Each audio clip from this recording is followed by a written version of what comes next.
स्वागत है दोस्तों आपका फिर से एक नए वीडियो में। तो दोस्तों आज के इस वीडियो में हम बात करने वाले हैं एचएफसीएल लिमिटेड के बारे में।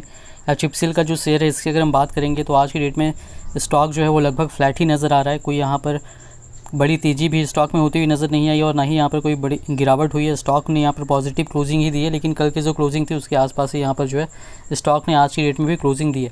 तो ये जो स्टॉक है दोस्तों, इस स्टॉक में यहाँ पर आगे क्या हो सकता है और क्या करना चाहिए इसके बारे में भी हम बात करेंगे। और इसी बीच यहाँ पर जो है काफ़ी बड़ी खबर भी निकल करके आ रही है, जो कि मैं इस वीडियो में आपको यहाँ पर बताने भी वाला हूँ। तो चलिए दोस्तों वीडियो को शुरू करते हैं। अगर आपने चैनल पे पहली बार विजिट किया है तो चैनल को सब्सक्राइब ज़रूर कर लीजिएगा और नोटिफिकेशन बेल का आइकन भी प्रेस कर लीजिएगा। आपको इस चैनल पे शेयर मार्केट से रिलेटेड लेटेस्ट वीडियोस मिलती रहती हैं और एचएफसीएल से रिलेटेड जब भी कोई भी अपडेट आएगी बिल्कुल आपको इस चैनल पर मिल जाएगी। दोस्तों बात करेंगे एचएफसीएल की, तो प्रीवियस क्लोजिंग 74 रुपये और 40 पैसे पे थी और आज की जो क्लोजिंग है ये 74 रुपये और 45 पैसे पे है। 0.067% की तेज़ी के साथ आज की क्लोजिंग यहाँ पर देखने को मिल रही है। बात करेंगे अगर हम इस स्टॉक की, तो ओपनिंग 74 रुपये 95 पैसे पे हुई थी और 76 रुपये और 20 पैसे तक का स्टॉक ने हाई भी बनाया था और फिर वापस जो है यहाँ पर 74 रुपये और 45 पैसे पे क्लोजिंग हुई है। तो मैंने दोस्तों आपको पहले ही बताया था 76 रुपीज़ का जो लेवल है ये इंपॉर्टेंट लेवल है। यहाँ पर रेसिस्टेंस फेस करना पड़ेगा स्टॉक को। इस लेवल के ऊपर यहाँ पर जो है स्टॉक अगर जाएगा, ऊपर सस्टेन करेगा, तो ही फिर जिस तरीके से पहले गया था 82 रुपये 50 पैसे तक, उस फिर से आपको जाता हुआ नज़र आ सकता है। 80 रुपये का लेवल ब्रेक होता हुआ नज़र आ सकता है। फिलहाल यहाँ पर 76 रुपये का इंपॉर्टेंट लेवल रेसिस्टेंस रहने वाला है। अब देखिए यहाँ पर बात करेंगे इस स्टॉक की, तो आज की डेट में यहाँ पर वॉल्यूम जो है ये थोड़ा कम होता हुआ नज़र आ रहा है। अगर हम बात करेंगे एनएसई पर, तो यहाँ पर जो वॉल्यूम हुआ है ये 42,82,000 और 847 शेयर्स का यहाँ पर नज़र आ रहा है। और अगर हम बात करेंगे यहाँ पर बीएसई पर, तो यहाँ पर जो टोटल वॉल्यूम देखने को मिल रहा है 7,97,000 और 85 शेयर्स का देखने को मिल रहा है। तो एनएसई और बीएसई दोनों को मिला करके अगर हम देखेंगे इसका आज का वॉल्यूम, तो यहाँ पर जो है दोस्तों ये 55 लाख तक का आज की डेट में नज़र आ रहा है। अब यहाँ पर अगर हम बात करेंगे इस स्टॉक की, तो जो न्यूज़ निकल करके आ रही है उसकी तरफ हम यहाँ पर बढ़ते हैं।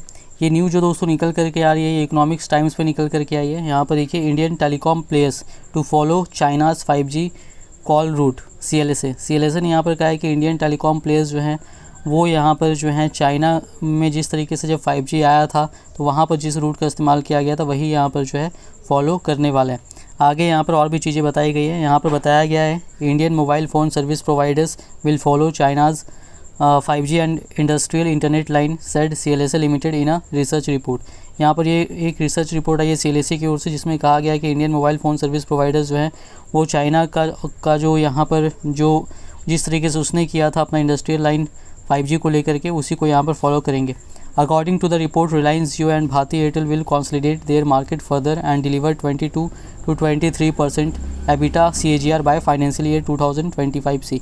यहाँ पर देखिए ये भी बताया जा रहा है कि रिलायंस जियो और भारती एयरटेल जो है मेनली इन्हीं का यहाँ पर मार्केट रहने वाला है। इंडिया में अगर हम बात करेंगे तो वोडाफोन आइडिया इनके कंपेरिजन में काफ़ी कम रहेगा और आगे चल करके जो इनका रेवेन्यू और प्रॉफिट ज़बरदस्त तरीके से बढ़ने वाला है। यहाँ पर देखिए बताया भी जा रहा है अगर 2025 तक में जो है इनका 22 to 23% जो है EBITDA CAGR यहाँ पर इस हिसाब से ग्रो करेगा। तो बहुत ही बढ़िया यहाँ पर है, क्योंकि टेलीकॉम इंडस्ट्री पिछले कुछ सालों से उतना अच्छा परफॉर्म नहीं करी थी, बहुत सारी दिक्कतें थी, सरकार ने बहुत रिफॉर्म्स लाया और अब 5G के बाद फाइनली इनको जो है ज़बरदस्त तरीके से यहाँ पर ये फ़ायदे में टेलीकॉम इंडस्ट्री जाती हुई नज़र आ रही है।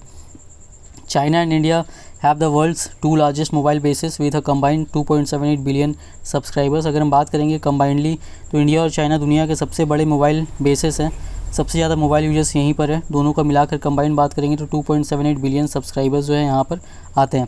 The world wide March two 5G accelerated with China launching standalone 5G in 2020, set the report. China ने दोस्तों यहाँ पर जो है 5G जो है 2020 में ही लॉन्च कर दिया है। और अगर हम बात करेंगे top operator China mobiles 5G package users now comprise 53% of its 967 million subscribers and network users doubled in the past year to 263 million। अब यहाँ पर और भी बताया जा रहा है कि जो टॉप ऑपरेटर है चाइना में उसका नाम है चाइना मोबाइल और उनके जो टोटल सब्सक्राइबर्स हैं वो हैं 967 मिलियन सब्सक्राइबर्स और इसमें से जो है 53% जो है वो 5G पैकेज यहाँ पर ले चुके हैं, यानी 5G पैकेज वाले यूजर्स यहाँ पर हो चुके हैं। और यहाँ पर अगर हम बात करेंगे तो उनके जो नेटवर्क यूजर्स हैं काफ़ी तेज़ी से यहाँ पर बढ़े भी हैं। लास्ट ईयर में 263 मिलियन यहाँ पर जो है न्यू ऐड भी हुए हैं। तो ज़बरदस्त तरीके से यहाँ पर ग्रोथ चाइना में भी देखने को मिल रही है। According to CLSA, 5G migration lifted the average revenue per user ARPU 10% driven by higher data usage और यहाँ पर इसकी वजह से जो 5G माइग्रेशन हुआ तो उसका पैक का जो दाम है वो यहाँ पर 4G की तुलना में थोड़ा ज़्यादा है, तो इससे जो एवरेज रेवेन्यू पर यूज़र है वो भी बढ़ा है और 10% के हिसाब से इसमें भी उछाल देखने को मिला है। Standalone 5G is also the foundation of China's industrial internet, the next big market driver led by cloud, Internet of Things, IoT and others, which could grow 20 to 30% year on year to contribute 30 to 27% of telco's 2022 revenues। इसके अलावा standalone 5G भी वहाँ पर launch किया गया और इससे जो है यहाँ पर चाइना का जो इंडस्ट्रियल इंटरनेट है और जो जिसमें यहाँ पर जो है इंटरप्राइज़ यूज़ होगा या जिसमें जैसे कि क्लाउड का यूज़ हो गया या इंटरनेट ऑफ थिंग्स का यूज़ हो गया, तो इन सारी चीज़ों का भी इस्तेमाल होगा और वहाँ से जो है ये इनका जो ग्रोथ बताया जा रहा है ये 20 to 30% के हिसाब से ईयर ऑन ईयर होने वाला है। और टोटल अगर बात करेंगे टेलीकॉम कंपनियों के रेवेन्यू की तो 2022 में ही इनसे यहाँ पर जो रेवेन्यू है 13 to 27% तक आने वाला है। The CLSA said Reliance Jio targets standalone 5G while Bharti 5G non standalone access NSA will reuse its dense 4G network. और रिलायंस जियो जो है उसने यहाँ पर जो है कहा भी है कि वो स्टैंडअलोन 5G नेटवर्क यहाँ पर लाने वाला है और भारती जो है वो नॉन स्टैंडअलोन एक्सेस फ़िलहाल लाएगा और अपने जो पुराना जो 4G का नेटवर्क है उससे यहाँ पर जो है यूज़ करने वाला है। अब अगर हम आगे यहाँ पर देखेंगे तो जो 5G हैंडसेट्स है उनका भी मार्केट यहाँ पर काफ़ी तेज़ी से बढ़ रहा है, क्योंकि सबको पता है रोल आउट होने वाला है। रोल आउट से पहले ही इंडिया में बिकने शुरू हो गए थे और 30% स्मार्टफोन्स जो हैं ऑलरेडी जो हैं वो 5G वाले यहाँ पर जो हैं वो आ चुके हैं और यहाँ पर वो बढ़ करके 250 मिलियन तक यहाँ पर हो जाएंगे फाइनेंशियल ईयर 2025 तक। तो समझ सकते हैं कितनी तेज़ी से यहाँ पर जो है लोग 5G की ओर आगे बढ़ेंगे उसके रोल आउट होने के बाद, स्टार्ट हो जाने के बाद। In India early 5G monetisation will be, जो इंडिया में की अगर हम बात करेंगे तो जो स्टार्टिंग में जो 5G मोनेटाइजेशन होगा, जो लोग 5G की तरफ जाएंगे वो सब्सक्राइबर्स होंगे ऐसे 4G वाले जो टॉप अगर कहें तो जो सबसे ज़्यादा पैसा खर्चा करते हैं 4G के ऊपर में, वो लोग पहले मूव करेंगे। जो ज़्यादा जो है अफोर्ड कर सकते हैं वो लोग जो है यहाँ पर 5G की तरफ जाने वाले हैं जिनको ज़रूरत है अपने काम के लिए। और दूसरा यहाँ पर जो है इंटरप्राइज़ और फिक्स्ड वायरलेस सर्विसेज भी जो है वहाँ पर भी इस्तेमाल इसका होगा। यहाँ पर बताया जा रहा है कि केवल 5G FWA की बात करें तो इससे ही यहाँ पर 5 से 9 बिलियन डॉलर तक एनुअल रेवेन्यू यहाँ पर आ सकता है। आगे बात करेंगे तो 5G जो है इससे ARPU भी बढ़ेगा, जो कंपनीज जो टेलीकॉम कंपनीज़ का यानी कि उनका फ़ायदा भी होगा यहाँ पर।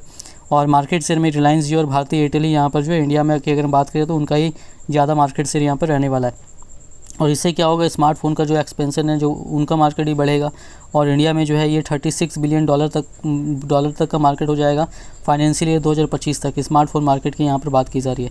पिछले 5 सालों में बात करेंगे तो 4G सब्सक्राइबर्स जो हैं वो ट्रिपल हो चुके हैं, 761 मिलियन तक पहुँचे हैं और डेटा ट्रैफिक जो है 18 टाइम्स यहाँ पर बढ़ा है। समझ सकते हैं कि इस तरीके से लोग ज़्यादा डेटा का यूज़ करने लगे और इसकी वजह रिलायंस जियो भी रही, क्योंकि जब वो आई थी तो उन्होंने काफ़ी सस्ता में यहाँ पर दिया था, जिसकी वजह से लोग काफ़ी तेज़ी से 4G की तरफ गए थे।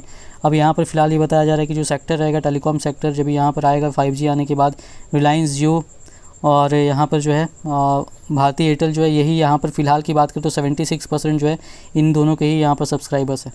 तो और आगे चल करके भी इनको ही ज़्यादा फ़ायदा यहाँ पर होने की उम्मीद की जा रही है। यहाँ पर जो है इनका ARPU भी बढ़ेगा यहाँ पर और इससे यहाँ पर समझ सकते हैं कि कितनी तेज़ी से 5G को लेकर के इंडिया में काम हो रहा है। और आने वाले टाइम में अगर आप लॉन्ग टर्म का सोच रहे हैं तो यहाँ पर जो है आने वाले 5-6 सालों में बहुत तेज़ी से काम होने वाला है। स्टार्टिंग में तो अर्बन एरियाज़ में आएगा और फैलने में बहुत टाइम यहाँ पर भी आराम से इंडिया में सभी जगहों तक पहुँचने में 5-6 साल का समय लगेगा ही। ऑप्टिकल फाइबर केबल की बहुत ज़्यादा सप्लाई यहाँ पर बहुत ज़्यादा ज़रूरत पड़ने वाली है।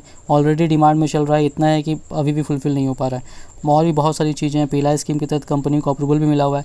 तो शेयर में यहाँ पर दोस्तों एक रैली भी हुई, 82 रुपये तक गया था, अभी थोड़ा करेक्शन भी हो रहा है, तो घबराना नहीं है। पहले भी शेयर नीचे आ करके 52 से वापस 82 तक गया, तो होल्ड कीजिए स्टॉक को। लॉन्ग टर्म व्यू है तो आपका इन्वेस्टमेंट करने के पहले अपना रिसर्च जरूर कीजिएगा। वीडियो पसंद आई हो तो वीडियो को लाइक कीजिएगा। चैनल पे पहली बार विजिट किया तो चैनल को सब्सक्राइब ज़रूर कर लीजिएगा।